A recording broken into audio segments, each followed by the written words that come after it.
Assalamualaikum warahmatullahi wabarakatuh. Selamat sore teman satu dimanapun Anda berada. Ketemu lagi sama saya Rulawir di podcast satu One for you. Seperti biasa, saya selalu kedatangan narasumber yang motivasi, menginspirasi dan terpercaya.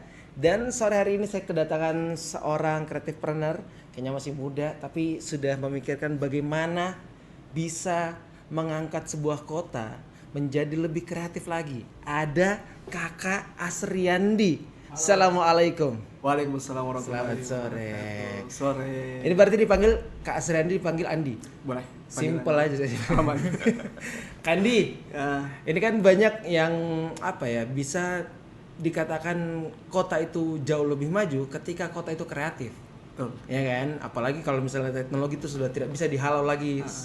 Terlalu fast gitu, terlalu kencang gitu sebuah pergerakan-pergerakannya. Nah, tapi sebetulnya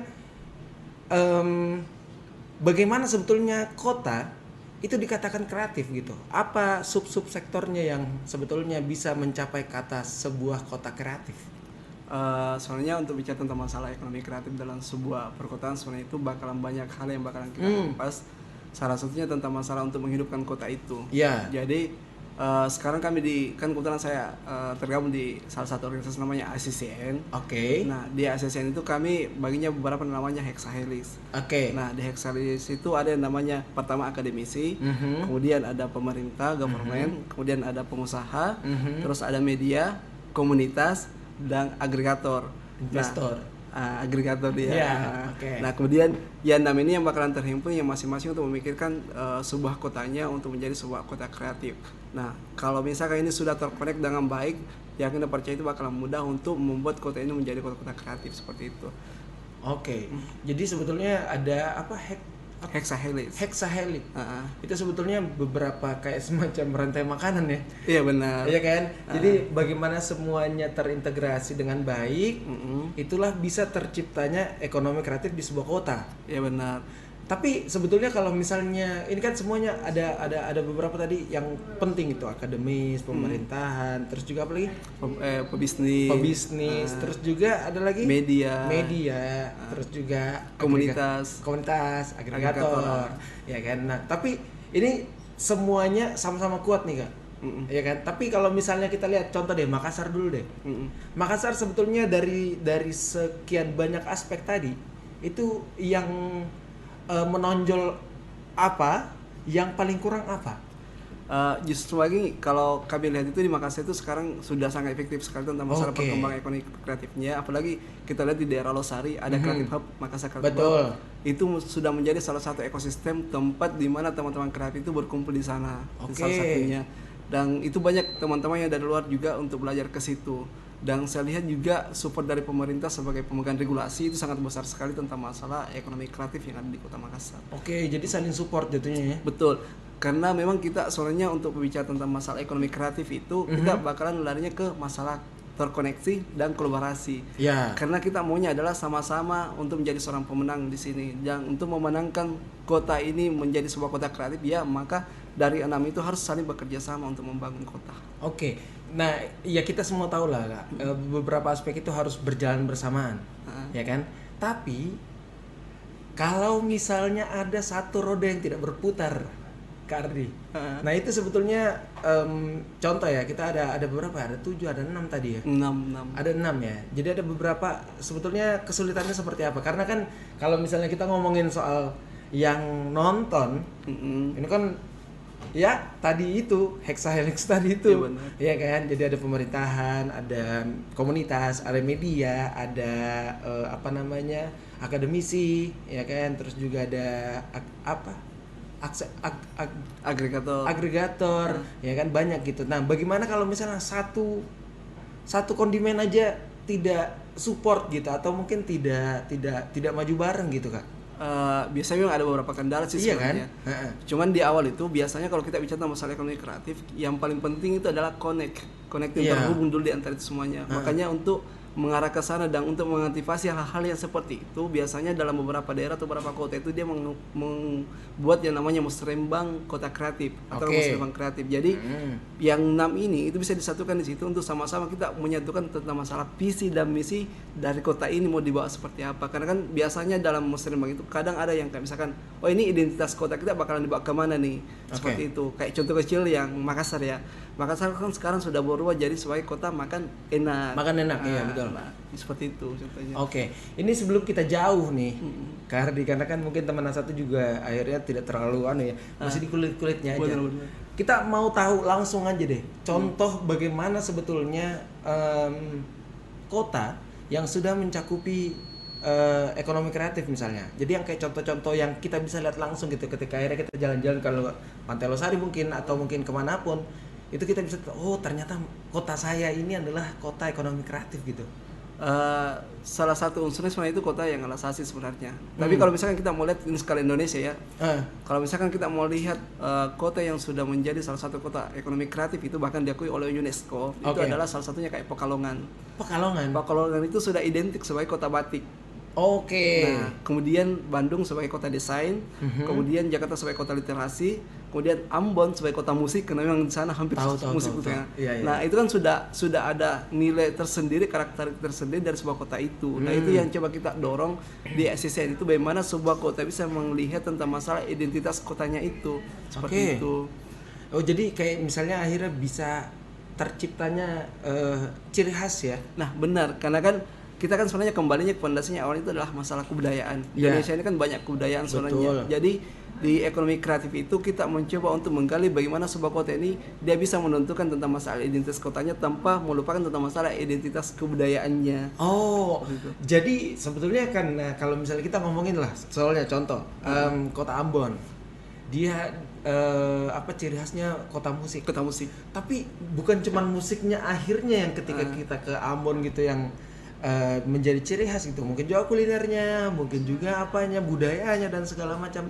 Tapi memang tiernya atau top of mind-nya itu musik gitu ya. Nah, benar. Jadi itu nanti bakalan jadinya ke ekosistem.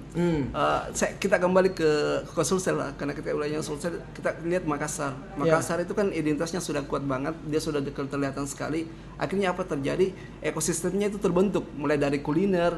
Siapa yang tidak kenal beberapa kuliner yang ada di Makassar? Betul. Apalagi kemudian sudah masuk di bidang fashionnya. Fashion itu kan sudah ada beberapa fashion yang kayak dia pakai motif di Makassar. Betul. Kemudian bahkan di bagian kayak clothingannya yang industri baju itu yang baju anak muda sekarang kan sudah banyak desain-desain yang identik dengan desain Makassar. Nah, sekarang saya lihat teman-teman yang ada di Makassar sekarang itu malah dia merambah ke lini film sekarang. Itu kan sebenarnya salah satu media untuk memasarkan bagaimana identitas kota ini sebenarnya. Contohnya seperti itu. Oke, ini ada beberapa aktivitinya Kak Ardi nih. Kak Andi, ini kira-kira Kak Andi bisa boleh jelaskan sedikit? Kalau ini itu pada tahun 2020 itu di Jakarta, ini acara Lokakarya nih. Betul. Jadi itu tahap awal kami terkoneksi di seratusan kota kreatif yang ada di Indonesia. Tapi kalau misalnya saya sebetulnya penasaran beberapa faktor gitu, Kak. Ketika akhirnya kalau misalnya kita ngomongin soal ekonomi kreatif, itu kan sebetulnya ini deh boleh dulu dijelasin dulu kira-kira aktivitinya apa aja nih. Nah, kalau ini yang baru-baru kita diadakan oleh pada Sulsel, kemudian bekerja sama dengan pare-pare kreatif, itu namanya CCF, Celebes Creative Festival. Dan acaranya ini nanti bakalan kita rolling ke beberapa kabupaten lain yang ada di daerah Sulawesi. Oh, Sulawesi? Benar. Berarti Palu bisa sebenarnya Sulawesi. Dan ini kemarin alhamdulillah ini perputaran ekonominya itu sangat luar biasa sekali. Kita bikin dalam 10 hari di sana. Nilai transaksi secara kris oleh Bank Mandiri itu kemarin itu mencapai di harga 1,5 M. Itu baru secara transaksi kris, belum transaksi tunainya. Iya, betul. Jadi ini bisa jadi salah satu role model bagaimana ekonomi kreatif itu bisa mengembangkan tentang masalah ekonomi daerah seperti itu.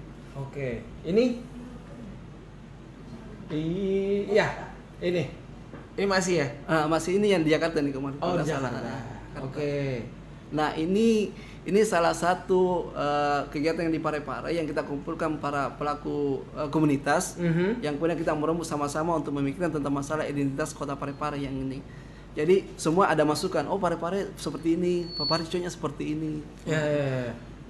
Jadi ada tukar pikiran juga di dalam forumnya. Benar. Jadi memang tahap awalnya itu adalah kita harus terkoneksi, saling terhubung, kemudian kita saling bertukar pikiran. Ini cocoknya kotanya bakal dibawa kemana nih? Karena kita harus sadar bahwa kota itu bukan milik satu orang. Iya dong. Kota itu milik bersama. Dan juga bukan milik pemerintah, bukan. benar. Iya kan? Benar. Jadi yang kayak betul-betul ya milik masyarakat gitu. Benar. Makanya Iya. kita butuh pemikiran dari masyarakat, baik dari teman-teman komunitas, Akademisi. akademisi. Karena kan, tapi lebih bagusnya kalau misalkan ini semua terlibat, anggaplah misalkan teman-teman dari akademisi. Teman-teman akademisi bisa melakukan riset. Iya. Nah, akhirnya program-program yang dilakukan oleh pemerintah di bidang ekonomi kreatif itu betul-betul sesuai dengan dibutuhkan oleh daerah tersebut. Karena Betul. ada awalnya penelitian. Pembelajaran dulu di awal, bagaimana apa keresahannya, apa yang sebetulnya dibutuhkan. Nah, itu benar. Ya kan? Nanti masuk ke kebijakan. Benar. Iya kan? Kebijakan bikin, terus juga ada media memasarkan. Benar itu udah benar. Nah, itu di situ. Komunitas akhirnya turun ke jalan. Yang menghidupkan. Iya. Makanya, betul. Itu dia sih sebetulnya teman satu, tapi menariknya kalau misalnya oke lah, ini tadi banyak in the good way gitu. Kak Andi kasih tahu bagaimana sebetulnya pergerakan ekonomi kreatif di kota Makassar juga mungkin. Tapi bagaimana Kak Andi lihat gitu sekarang di Makassar 5 tahun ke depan untuk ekonomi kreatifnya? Karena kalau kita lihat sekarang saja progresnya sudah sangat membanggakan, ya kan? Ada langkah-langkah tepat gitu dilakukan beberapa hexahelix tadi ya kan. Nah, bagaimana 5 tahun ke depan, apakah jauh lebih membahagiakan atau mungkin banyak orang yang sudah nyaman dengan hal-hal yang seperti ini aja deh, udah nggak usah. Kalau saya lihatnya itu kalau misalkan pemerintah dan beberapa teman-teman pihak komunitas yang ada di Makassar itu tetap dengan road model yang sekarang, dan kemudian dia kan sebenarnya yang jadi tentang sebenarnya itu deregulasi sebenarnya sih yang per 5 tahun itu sebenarnya. Iya kan? Itu kenapa akhirnya saya tanya 5 tahun per 5 tahun itu. Jadi tapi kalau misalkan napasnya yang dibawa yang kemarin, kemudian kita inovasi lagi untuk lebih maju, saya rasa jauh lebih bagus sebenarnya. Karena jujur di ekonomi kreatif itu kita sebenarnya menambang ide loh sebenarnya, menambang ide gagasan, bukan yang kayak sifatnya kita menambang tanah sumber daya alam kita yang akhirnya bakalan habis nanti seperti itu. Tapi kan ya lagi-lagi gitu, kalau misalnya kita ngomongin soal ide, pasti harus ada pergerakan yang signifikan dan beriringan sama idenya. Benar. Ya kan? Tapi kalau kita ngomongin soal ekonomi kreatif kan kreatif terus-terusan berjalan bersamaan dengan teknologi gitu. Ya kan, banyak sekarang akhirnya juga ngomongin soal AI. Iya kan? Nah, bagaimana sebetulnya ekonomi kreatif memanfaatkan teknologi yang sekarang deh? Nggak usah ke depan-depannya dulu, sekarang dulu. Kalau saya sebenarnya sih lebih kan banyak yang ketakutan yang muncul ini. Apakah AI bakal mematikan para pelaku ekonomi kreatif? Kalau saya sebenarnya tidak. Justru kita bisa untuk temani dia untuk berjalan bersamaan. Karena kenapa dia bisa untuk lebih menghemat energi kita. Contoh kecil nih. Mungkin kalau misalkan saya mau minta tentang masalah ide, tentang masalah coba dong buatin kayak beginian, itu kan bisa langsung dengan mudahnya kita akses lewat AI, dan itu bakal memudah tenaga kita, kemudian memudahkan waktu kita, yang akhirnya kita bisa berpikir strategis. Kayak contoh kecil nih, saya di bisnis, saya butuh tentang masalah beberapa referensi tentang masalah marketing. Kalau misalkan saya menghabiskan waktu tanpa ada kayak teknologi AI, itu bakal membutuhkan waktu yang cukup lumayan panjang. Tapi gara-gara ada AI, akhirnya dia memberikan rekomendasi dengan waktu yang singkat, dan itu bisa selesaikan tugasnya dalam waktu singkat. Dan akhirnya saya bisa berpikir tentang masalah hal-hal lain, kayak misalkan bagi teman-teman produksi, strategis tentang masalah marketing. Jadi saya rasa itu tidak bakal mematikan, tapi kita bisa berjalan bersamaan dengan mereka. Tapi kalau kita ngomongin soal beberapa signature atau mungkin ciri khas dari sebuah kota, kalau misalnya kita contoh Makassar itu makan enak ya, ciri khas makan enak. Ada nggak kira-kira potensi yang tumbuh selain kuliner? Kalau kita ngomongin soal Makassar, terus ada beberapa kota juga ya kan, karena sempet viral dulu itu ada beberapa kue artis yang masuk ke kota dan membuat itu signature, padahal itu tidak signature menurut saya pribadi, ya kan. Nah, bagaimana teman-teman dari ICCN itu melihat potensi-potensi lain dari apa yang sebetulnya sudah ada? Contoh Makassar makan enak, ya itu udah tau lah. Kira-kira bagaimana potensi yang lain gitu? Karena sebenarnya di bidang film sih sebenarnya. Oke. Sangat potensial sekali. Makassar ya. Makassar sangat potensial sekali karena kenapa? Bayangin mungkin teman-teman bisa lihat beberapa film yang muncul di Makassar itu mulai dari Uang Panai sampai sekarang ada lagi yang ini. Itu dia tanpa melupakan tentang masalah identitas sebagai orang Makassar. Betul. Banyak dialeknya, tentang masalah kudayaannya dan hal-hal ini yang bakalan kita jual sebenarnya. Ini yang jadi nilai jual untuk ekosistem kota kreatif di Kota Makassar. Oh, jadi sebetulnya potensi-potensi itu dilihat bahkan bukan diciptakan. Bisakah diciptakan gitu? Bisa. Seperti apa metodenya? Bisa. Kayak contoh kecil, kemarin kan ada juga yang di bagian musik. Ini Makassar ini banyak banget ini event. Itu banyak sekali event yang akhirnya memunculkan perputaran ekonomi yang sangat bagus di Makassar. Kemarin juga saya pernah dapat satu event juga programnya pemerintah ya, Negara Nasda ya. Saya sempat keliling hotel di daerah Makassar untuk cari hotel malam itu habis ya? Sekali. Nah, ini mungkin boleh dijelaskan dulu sedikit ke Andi. Ini aktiviti apa nih? Nah, ini kemarin kita di salah satu gedung media yang ada di daerah Jakarta. Ini masih dalam deretan acara Lokakarya. Kita dipertemukan untuk saling menyambung dan menyatukan visi dan misi tentang masalah ekonomi kreatif di tiap kabupaten kotanya kita. Gitu. Jadi kita terhubung di sini mulai dari Sabang sampai Merauke di sini. Nah, kurang lebih seperti itu ya. Benar. Ini tahun 2022. Oh, 2022. Nah, ini beberapa teman-teman dari timur yang memang identik dengan musik. Ini teman-teman dari Ternate, yang ini identik sama ini nih yang pakai ini adalah orang Makassar soalnya, namanya Bang Rajul. Jadi sebetulnya memang lagi-lagi tujuannya berkumpul itu menciptakan bukan cuman akhirnya signature untuk kota sendiri gitu, untuk kota orang lain juga bisa. Benar. Karena kami itu di ASSN itu ada 3 prinsip sebenarnya sekarang. Kemandirian, berdampak dan berkelanjutan. Makanya kalau misalkan kita bikin kayak sebuah event apa segala macam, kita bakal bertanya berkelanjutannya ke depannya apa nih? Dampaknya ke masyarakat ini apa? Ke perekonomian seperti apa? Jangan cuma happy untuk diri sendiri sama komunitasnya itu ya. Benar. Tapi kalau misalnya kita ngomongin soal Kota Makassar deh, nggak usah jauh-jauh ya. Tantangannya sendiri untuk Kota Makassar menciptakan potensi-potensi lain. Kayak tadi Kak Andi tuh bilang Makassar bisa potensi di film, ya kan? Nah, sebetulnya apa challenge-nya lagi? Apakah mungkin ya kan kalau misalnya kita ngomongin soal Hexahelix-nya sudah terintegrasi dengan baik, ya kan? Saling komunikasinya itu lancar dan segala macam. Tapi kalau misalnya kita ngomongin soal tantangan untuk potensi lain atau mungkin ya iya sih kayaknya beberapa teman saya juga Makassar, coto, kuliner, kondro, rata-rata daging. Benar. Jadi yang kayak akhirnya Makassar tuh mereka tuh nggak mau jalan-jalan ke wisata, ya kan? Paling Pantai Losari dan segala macamnya. Tapi fokusnya di makanan nih.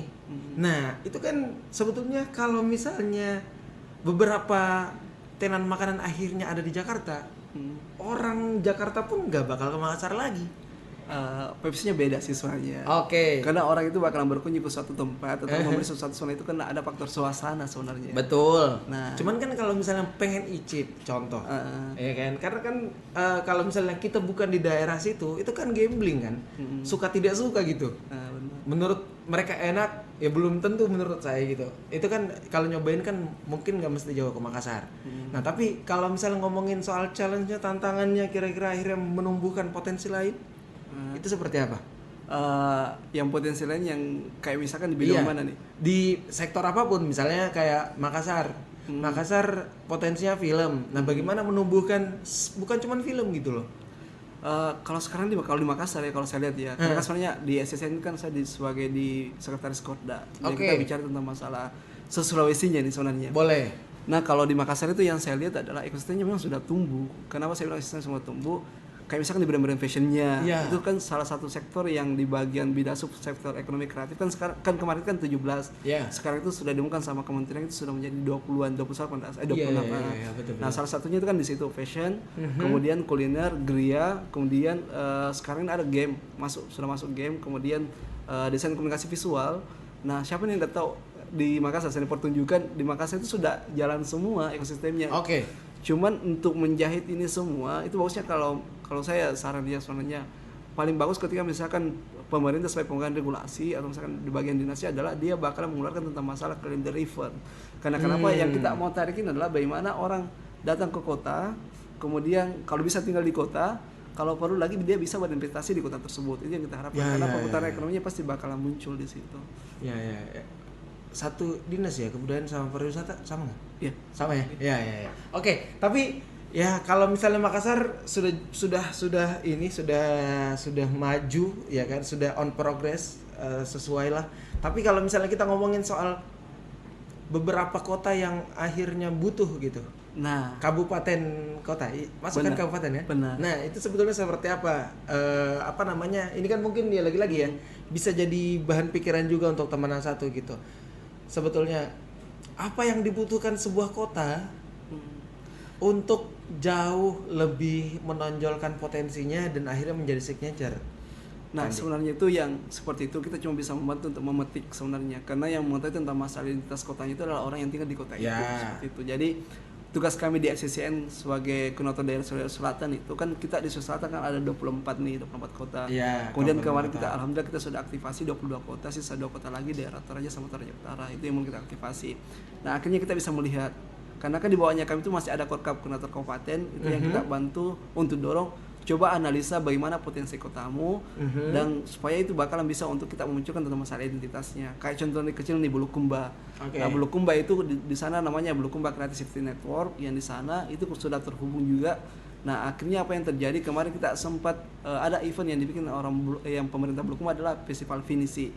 Nah, tapi setelah event itu akhirnya kita melihat satu subsektor lagi yang muncul adalah ternyata bisa kita angkat tentang masalah kulinernya di bidang kopi. Karena di sana namanya Kopi Kahaya. Akhirnya kami bersama teman-teman pengayuban di KMB itu melakukan yang namanya rekor muri minum kopi terbanyak. Rekor muri? Benar, di Bulukumba. Nanti berapa? bakalan bisa cek di ininya, itu kemarin 4.000.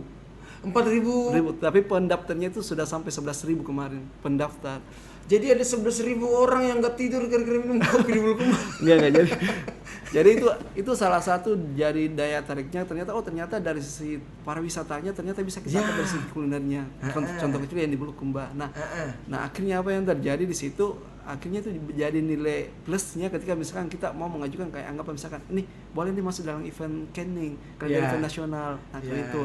Nah, termasuk juga yang daerah Parepare yang kemarin ini yang tahun ini kita bikin akhirnya jadi salah satu role model untuk semua daerah di daerah Sulawesi. Karena melihat dari pertumbuhan ekonominya, terus tentang masalah transaksi UMKM-nya, terus bagaimana pemerintah dan teman-teman komunitas itu saling duduk bersama untuk memikirkan kotanya. Nah, nanti kita bisa lihat nih, nanti Parepare itu bakal jadi kota apa nih? Apakah kota dagang ataukah sebagai kota yang di bidang lain? Karena kan secara yang kita tahu bahwa Parepare itu hanya sebatas kayak kotanya sebagai kota cinta ya. Iya, Habibie dan Ainun. Betul. Tapi ternyata ada potensial lain sebenarnya. Kayak misalkan di perdagangan di Parepare ini hampir beberapa yang misalkan mau ke daerah Kalimantan semuanya transit ke daerah Parepare. Nah, ini kan salah satu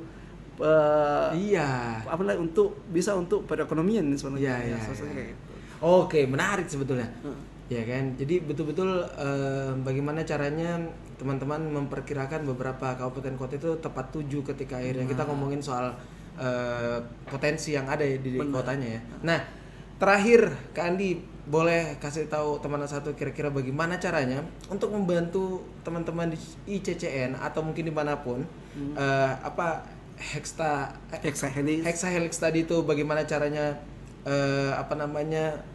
betul-betul sama-sama berjalan gitu. Bagaimana caranya untuk teman-teman A1 membantu bagaimana menumbuhkan potensi signature yang ada di kotanya masing-masing.